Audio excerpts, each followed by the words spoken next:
Hey guys, it's me Lisa ASMR. So I have something very, very exciting.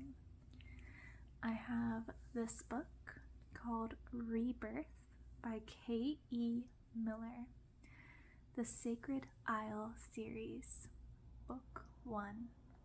If you recall, this is the book that Andrew, aka Andrew's Corner, sent me, and his wife wrote this.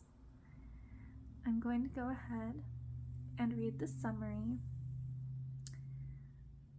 I'm not going to read the author's note just because, I don't want to give out too much of the personal information, even though technically you could read it on the book, but me, just paranoia over here. An unfulfilled prophecy, a reincarnated queen.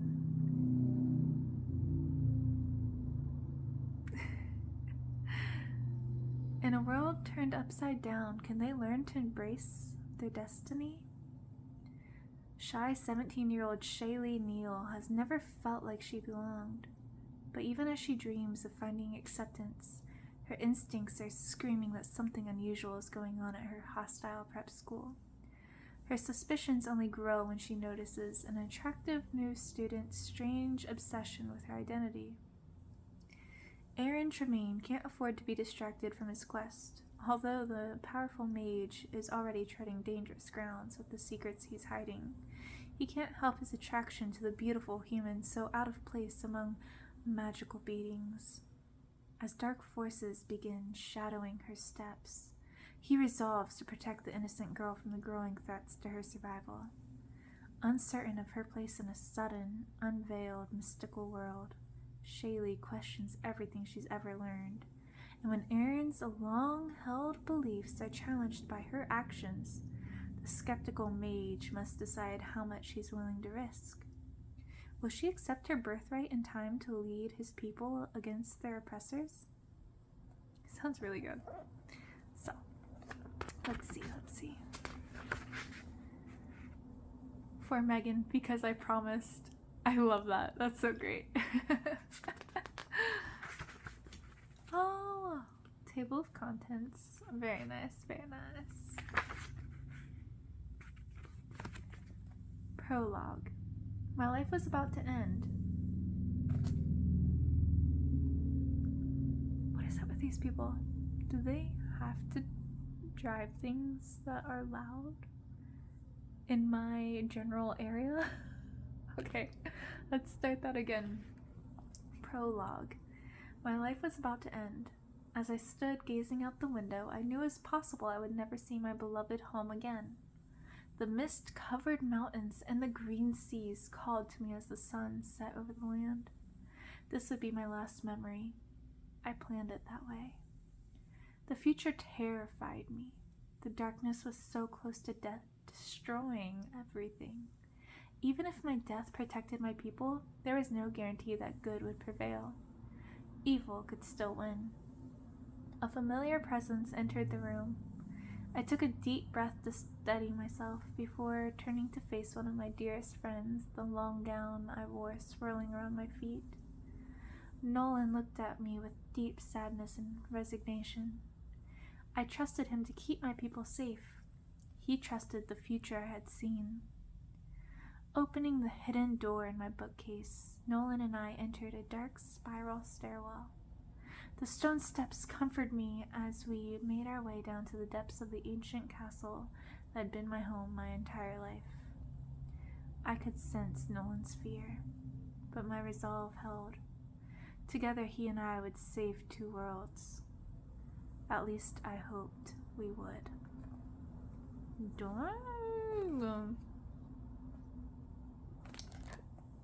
Okay, I'm only going to read 1 chapter, and if you guys want more, you better click that link in the description and go buy yourself a book. Because so far, I am liking what I'm reading. It'll be like a little book club. Chapter 1, Shaylee. Walking through the halls of Ardera Prep was like walking through a battlefield. Every step brings a different danger. In some ways, I was a lone soldier facing an army of enemies. In other ways, I was just on a different battlefield than everyone else. There were plenty of times that I saw other students being bullied by the popular crowd. In particular, the instigators and ones to watch out for were always a scary group of seniors.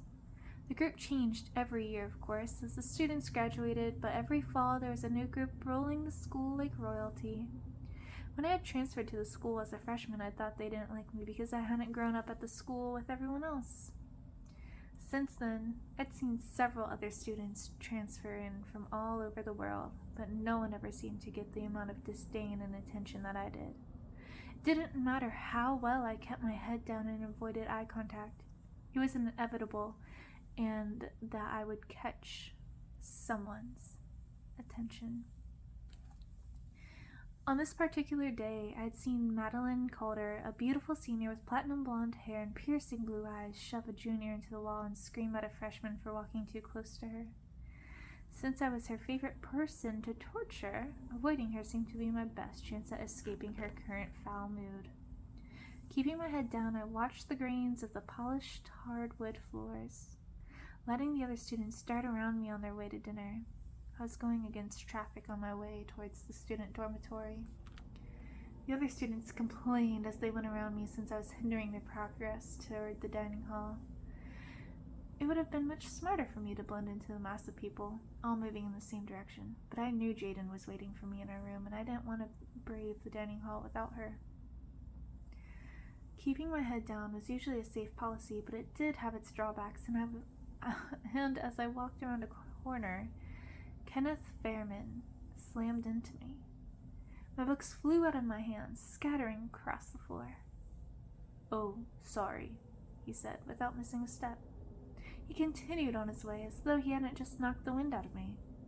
I bent down and picked up my books, grateful that was the extent of our interaction. My face reddened as onlookers openly laughed at me. As I ignored the laughter, I wondered briefly what had Kenneth so distracted that he had actually apologized for running into me, instead of blaming me for it. I practically ran from the academic wing over to the student dorms, trying to limit my exposure to the cold December air. Ardera was a large school considering how few students actually attended. Buildings were scattered across the campus, with the younger students in their own buildings. The imposing structures were all Gothic revival and reminiscent of another time. I trudged up the stairs to the third floor where my room was located. I walked into my room and tossed my books on my desk. My roommate, Jaden, flipped through a magazine on her bed. Her dark purple comforter was pulled up to her pillow, giving the impression that she'd made her bed. Her black and purple side of the room was a huge contrast to my pastel pink and lime green. The only item in the room that looked like it didn't belong to either of us was the navy blue futon. Jaden threw her magazine on the nightstand that stood between our two twin beds. Why she read so many beauty magazines was a mystery to me. Her olive-toned skin and raven black hair made her an exotic beauty that my pasty pale skin and dull blonde locks could never compete with. Jade was my one and only friend. We had bonded sophomore year after she had a falling out with Madeline. I never really understood what happened between the two of them or why the rest of the school suddenly started hating her, but I was grateful that Jaden had been my friend ever since. "Awesome, let's eat," Jaden said.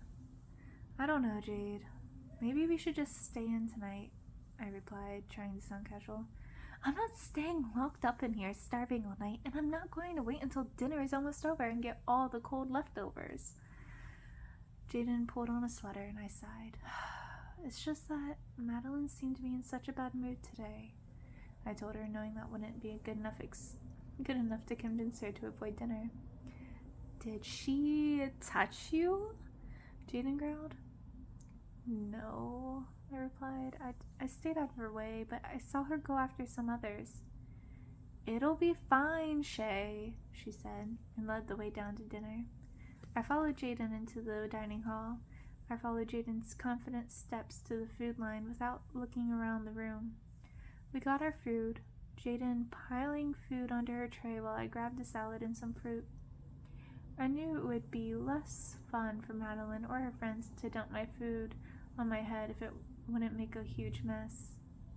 I practically ran after Jaden as she walked to our table. So you can tell she's a good writer because I felt bad for her, reading that sentence, purposely choosing, a salad because it wouldn't be so satisfying for Madeline. I practically ran after Jaden as she walked to our table. For the last 3 years, we had sat all the way off to the side of the room. I told myself it was because we had such a nice view of the courtyard outside, but really it was because we didn't want to attract as much attention sitting so far out of the way. As soon as I sat down, I began shoveling my salad into my mouth, knowing that if things went bad, I'd be forced to abandon my food. Jaden also wasted no time and started eating. "I'm starving," she said around a mouthful of food. 8th period kicked my butt. Jaden had Taekwondo as her 8th period elective. She'd been studying self-defense and martial arts her whole life. Her constant desire to exercise meant that she was in great shape, unlike me. After that, we fell silent, and I took the opportunity to glance around the room, hoping to see any trouble headed our way long before it arrived. I noticed right away that Madeline's table was a whirlwind of activity.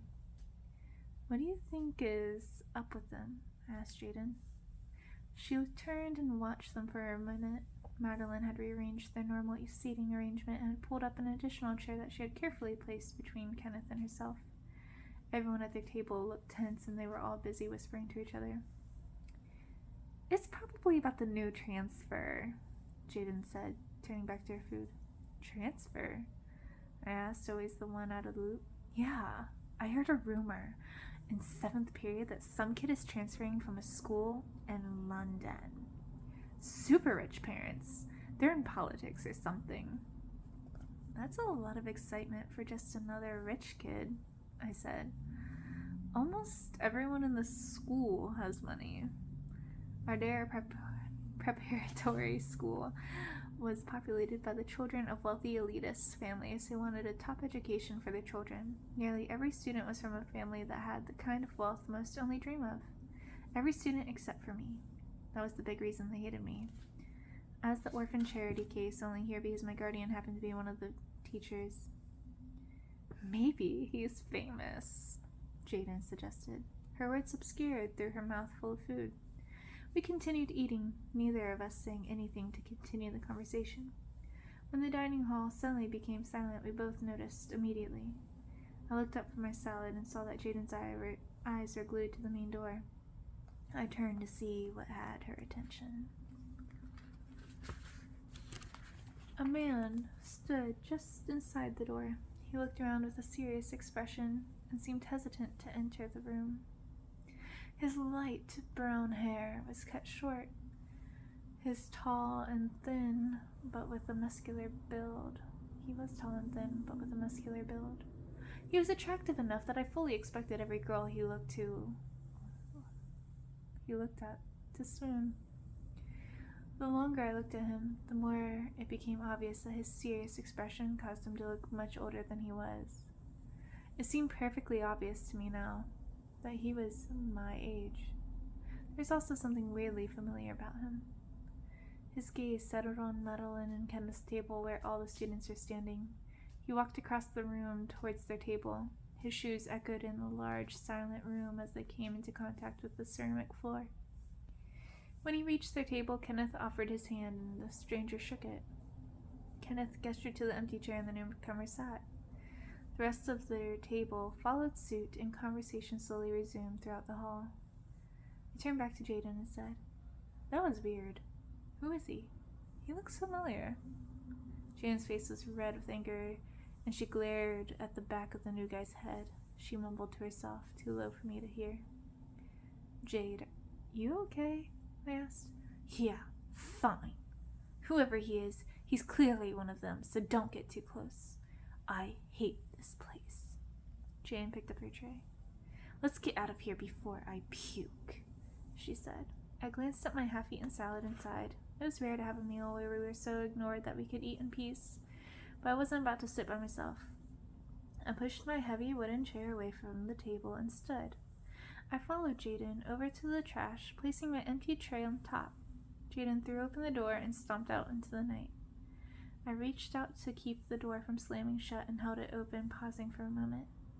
For reasons I can't explain, I turned back towards the students, still enjoying their dinners, and glanced at the mysterious new student. His familiar green eyes staring into mine was the last thing I saw before Jaden pulled me out into the night. The next morning, I struggled to get myself out of the door. Jaden had disappeared to get breakfast after her daily run while I was in the shower. I was starving, not having eaten anything since my half-eaten salad the night before. I grabbed my books and a granola bar on the way out the door. I had finished my granola bar by the time I'd made it down the hall, all 3 flights of stairs. But it was not enough. My stomach growled at me as I walked to class with trepidation. The hallways weren't very busy yet, as there were still 15 minutes before class started. The walk seemed endlessly long, given my disdain for first period. Anatomy was my least favorite class. I had no lab partner, and Mr. Downey enjoyed making my life miserable. He was a short, stout man with thinning hair. He constantly pointed out my every mistake, never taking into consideration that every other person in class had a lab partner and I did not, meaning I had to do twice the work. I trudged into the classroom as usual, as I was the first person to arrive. I made my way to my lab table in the very back of the room. I took out my notes and sat reading over them, attempting to study my way to a halfway decent grade that I'd most likely never receive from Mr. Downey. Slowly, students began to arrive. I ignored them and continued looking over my notes. Luckily, the other students tended to leave me alone in class, since most of the teachers hated me just as much as everyone else. And it seemed to be entertaining enough to watch me be tortured that way. I heard Mr. Downey enter the classroom, his nasal voice carrying over the other students' chatter. The bell rang and I sighed already, ready for the class to be over. A high-pitched squeak caused me to jump as the stool next to mine was suddenly moved. I looked up to see the mysterious new student sitting down next to me. I stared at him, speechless. His eyebrows rose at my expression, and he gave me a curious look before facing the front of the room. I forced myself to look away as my face heated, and I already assumed that he thought I was weird. Mr. Downey began talking about the assignment for the day, which was based off the previous day's lecture. I should have been looking forward to finally having the lab partner I'd always wanted, but instead, I sat there wishing he were sitting somewhere else, where I had the ability to disappear. Mr. Downey passed out the assignment sheet, and I wrote my name at the top. I slid the paper over to my new partner along with my pencil, since it seemed that he didn't have any school supplies. I watched as inconspicuously, as possible, as he wrote Aaron Tremaine. I was glad to finally have a name to go with the new face. We got to work and said as little as possible. I was actually the one who spoke, and it was primarily to check that he was okay with the answer I was writing down. All he did was nod. I don't know what I'd been expecting from him, but it wasn't the silent treatment. There had been something so approachable about him when I'd seen him at dinner. Now it was like the world around him didn't exist. When Mr. Downey came around, he barely glanced at our work before saying, "Ah, Mr. Tremaine, welcome. We are so pleased to have you join us." Aaron just nodded to Mr. Downey. He seemed totally unimpressed with the anatomy teacher, and I was secretly glad that it wasn't just me he was giving the silent treatment to. Seemingly unaffected by Aaron's disinterest, Mr. Downey continued, "I am sorry about the seating arrangements. Unfortunately, this is the only seat left for the semester, as the lab partners are already established. When we return from the holidays, I will be sure to assign you a much more competent lab partner." How rude! Oh my gosh. Mr. Downey sneered at me as he spoke. I looked down at the worksheet, hiding myself in my long hair. "I'll make do." Aaron said.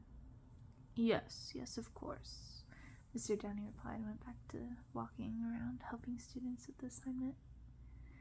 I finished the assignment without asking Aaron's opinion on any of the remaining questions. I could feel that my face was still bright red with embarrassment.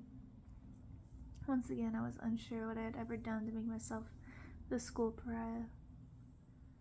When the bell finally rang, Aaron stood and slipped out of the room before anyone else had even gotten out of their seats. I picked up my things and turned in the assignment, grateful that class was over. The hallway was bustling with activity. I kept my head down and made my way to English as quickly as I could. English was one of my better classes. Mrs. Collins tended to leave me alone and graded me fairly. I sat down in my usual seat in the back of the room and took my notebook out. When the bell rang, I sighed in relief that Aaron Tremaine was not in my class. The only empty seat was the one next to me, and spending yet another class sitting next to him was not something I wanted to do. I doodled on my notes as Mrs. Collins lectured on old Celtic legends and their importance to modern literature, grateful for my invisibility. From there, I was on to European history and boredom. It was the last class I had to sit through before Italian, which was my favorite class. As I tried to focus, I forgot about my new lab partner and the changes he'd brought in my first few hours at the school. My mood improved greatly as I walked through the door for my Italian class. There were only 11 of us in my class. Most students only took the first required year of foreign language and then moved on to other electives. But with Mr. Hastings as the teacher, there was no place I'd rather be. Since the class was so small, I was able to sit in the middle of the room while still technically being in the back. I was only sitting for a moment when Madeline, Alas, and Malvina walked in. They sat in their normal seats in the front row. Alas and Malvina chatted away with whatever the day's gossip was as Madeline pulled out her compact and began adjusting her already heavily applied makeup. As I bent down to get my books out of my bag, I thought about how even something as exciting as a new student didn't upset the carefully structured hierarchy of the school. I pulled my textbook and notebook out of my bag and looked up to find Aaron taking the seat next to me. He didn't even glance at me, so I assumed he hadn't seen me. "You shouldn't sit there," I said quietly, hoping no one would notice I was talking to him. He turned to me and I was briefly shocked by the dark expression in his eyes. He frowned at me, seemingly upset that I'd spoken to him. I was used to people not wanting to hear what I had to say, so I continued.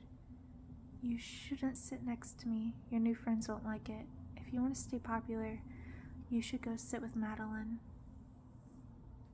I pointed to the front row where Madeline was now fixing her hair.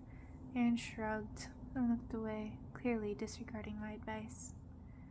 "Suit yourself," I whispered as Mr. Hastings walked into the room, timing his entrance perfectly with the bell. "Happy Friday, everyone," he called in his usual greeting. He was tall, average-looking man with well-worn, tidy clothes. "Get out those journal entries from last night and let's have some volunteers to read aloud." Hands went up around the room after 3 students had read and gotten feedback. Mr. Hastings moved on with the lesson, completely capturing all of my attention away from Aaron, who remained seated next to me. When the bell rang for lunch, it seemed that the class had been only 15 minutes long. Everyone hurried out the room, excited to see their friends for an hour. As I left the room, I saw Madeline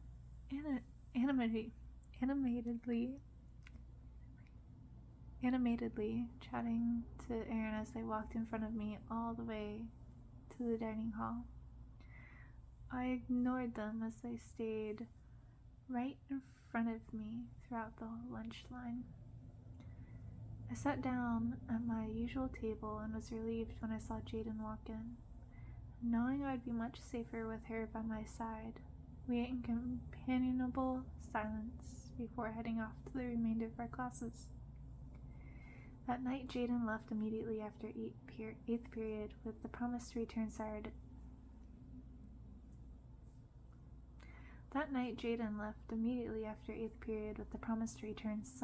morning. I ate dinner alone in my room, turning on our small television so the room didn't seem so quiet. Not knowing what else to do with myself, I went to the library to get a head start on my homework for the next week. I knew on Friday night there wouldn't be anyone there, and it would be safe for me to sit for a while and work. I had a paper for American history due, so I went to the history section to find some books. I turned down an aisle and nearly ran into Aaron, who seemed to have been intently staring at one of the shelves. "Sorry," I said. "Didn't know anyone else was in here." "It's my fault," he replied darkly. He turned to leave. He'd only won a few steps before. I couldn't stop myself from asking, "What book were you looking for?" He turned back to me and glanced at the floor to avoid making eye contact. I've been here for 3 years. I know this library pretty well. The librarian has her own system that doesn't always make sense. Maybe I could help you find it." I spoke quickly and realized that I was nervously rambling. I glanced up and he was giving me a curious look. I instantly regretted offering help. His face darkened as though he sensed my sudden discomfort. "It doesn't matter. I don't need it," he said. "Are you sure?" I asked, unable to stop myself. "Yes, it's not important." He paused before adding, "Have a good night."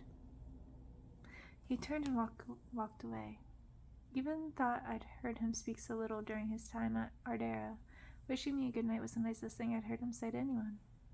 I found some books for my paper and went to the table where I'd left my things. I'd settle in for hours of research and managed to forget all about Aaron Tremaine. Alright, Chapter 2. It's about Aaron. But if you want to know what happens, you gotta buy the book and read it. Support the Lisa ASMR family.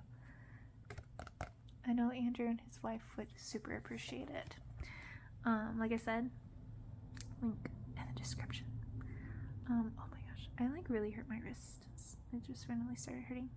But thank you so much for listening. I hope you enjoyed it. I can't wait to finish reading that. It really captured my attention. It's the type of book that I really like. So much love. Bye.